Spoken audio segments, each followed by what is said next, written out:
महाप्रसाद आयोजित करताना अन्न आणि औषध प्रशासनाचे सर्व नियम धाब्यावर बसवण्यात येत असल्याचं सध्याचं चित्र आहे।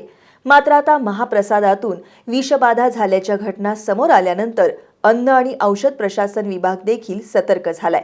शिवनाकवाडीतील प्रकारानंतर आता यापुढे अन्न आणि औषध प्रशासन महाप्रसाद आयोजित करणाऱ्यांवर नियम पालनाबाबत विशेष लक्ष ठेवणार आहेत। महाप्रसाद खाल्ल्यानंतर विषबाधा झाल्याचा दुर्दैवी प्रकार कोल्हापूर जिल्ह्यात काही ठिकाणी घडल्यात।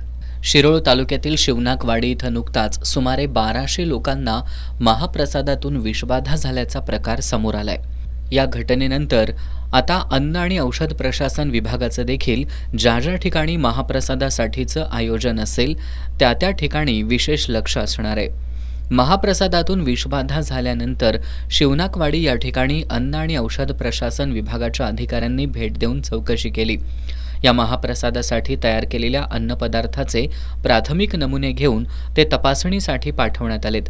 त्याचा अहवाल आल्यानंतर ही विषबाधा कशामुळे झाली आहे हे स्पष्ट होणार असल्याचं अन्न आणि औषध प्रशासनाच्या सहाय्यक आयुक्त प्रदीपा फावडे यांनी सांगितलंय।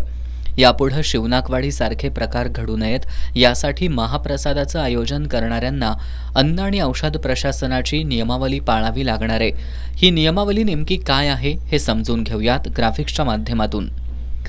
महाप्रसादाचं आयोजन करण्यापूर्वी अन्न आणि औषध प्रशासन विभागाला याची माहिती कळवावी। महाप्रसादासाठीचं अन्नधान्य किंवा अन्नपदार्थ अधिकृत विक्रेत्याकडूनच खरेदी करावेत। दूध आणि दुग्धजन्य पदार्थांसह नाशवंत पदार्थांची योग्य त्या तापमानामध्ये साठवण करणं आवश्यक।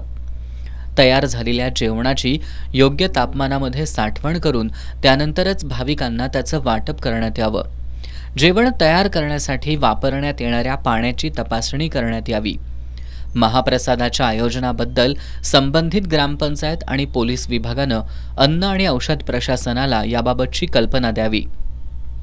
महाप्रसादाचं आयोजन करताना या नियमावलींचं पालन करणं बंधनकारक असल्याचं सहाय्यक आयुक्त फावडे यांनी सांगितलंय। अन्न औषध प्रशासन त्या ठिकाणी जाऊन आम्ही प्रकरणाची चौकशी केली असता तिथे यात्रेच्या निमित्ताने खीर आणि भात आमटी वरण अशा पद्धतीचा महाप्रसाद भाविकांसाठी नेमलेला होता आणि सदरचं अन्न पुरवठा म्हणजे खीर वगैरे तयार करताना त्यांनी खव्याची खीर तयार केलेली होती। तसेच पाणीही 3 ठिकाणचं वेगवेगळ्या पद्धतीचं जेवण बनवण्यासाठी आणि पिण्यासाठी वापरण्यात आलेलं होतं।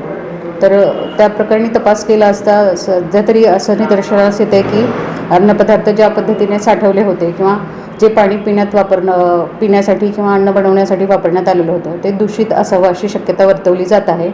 त्याचे प्राथमिक नमुने अन्न औषध प्रशासनाने तपासणीसाठी घेतलेले आहेत आणि तपासणीसाठी पाठवण्यात आलेले आहेत। त्याचा अहवाल आल्यानंतर आपल्याला एक्झॅक्ट कारण कळू शकेल की विषबाधा कुठल्या कारणामुळे झालेली आहे। तथापि अन्न औषध प्रशासनाकडून सर्व ग्रामस्थांना कोल्हापूर जिल्ह्यातील असे आवाहन करण्यात येते की ज्यावेळेस तुम्ही अशा यात्रेचे काही आयोजन करण्यात येते महाप्रसादाचे त्यावेळेस जे कच्चा माल अन्नपदार्थ तुम्ही खरेदी करता ते ऑथोराइज्ड डीलर्सकडून परचेस बिलाद्वारे व्यवस्थित खरेदी करावी। नाशवंत अन्नपदार्थ जसं की खवा दूध वापरण्यात येत असल्यास तोही व्यवस्थित ऑथोराइज्ड डीलरकडून खरेदी करून साठा व्यवस्थित पद्धतीने योग्य त्या तापमानानुसार करावा आणि जेवण बनवल्यानंतर ते व्यवस्थितरित्या साठवण्यात यावं आणि त्या पद्धतीने भाविकांना वाटण्यात यावं। याशिवाय पिण्याचे पाणी वगैरे व्यवस्थित आहे, त्याच्यात बॅक्टेरियल कॉन्टॅमिनेशन नाही याचा अहवाल वापरण्यापूर्वी थोडासा करण्यात यावा आणि ग्रामपंचायतींनी किंवा पोलीस स्टेशननी अन्न औषध प्रशासनाला थोडंसं आधी कळवावं की आमच्या गावात यात्रा आहे।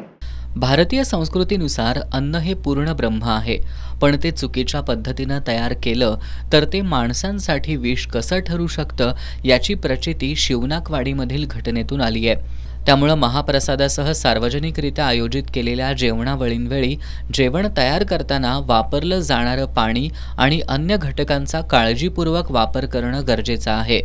एस न्यूजसाठी कॅमेरामॅन अभिजित पाटीलसह इक्बाल रेठरेकर।